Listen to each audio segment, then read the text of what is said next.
দেখছেন ভাই ডাইনে বামে চায় না, গাড়ি ঘুরায় ফেলায়।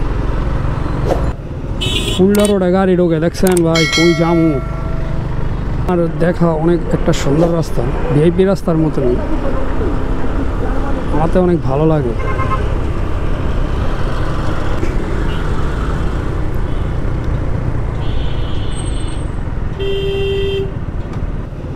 ফুলডা রোডে গাড়ি ঢোকে, দেখছেন ভাই কই জামু। দেশটার যে কি একটা অবস্থা হয়ে রয়েছে এটা আপনাকে বইলা বুঝাইতে পারবো না ভাইয়া।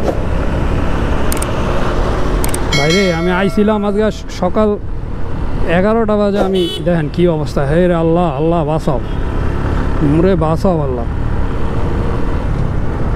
সকালে 11টায় বাসা থেকে বাইর হয়েছি, তো আমার এক বন্ধু আছে আরজে রবিন, ও আমারে আজকে সারাটা দিন যমুনায় বসায় রাখছে, পুরো একদম বিরক্তকর আমার বন্ধুরাই।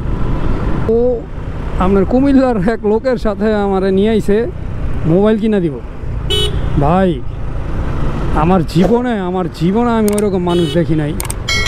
দেখছেন ভাই ডাইনে বামে চায় না, গাড়ি ঘুরায় ফেলায়। যাই হোক,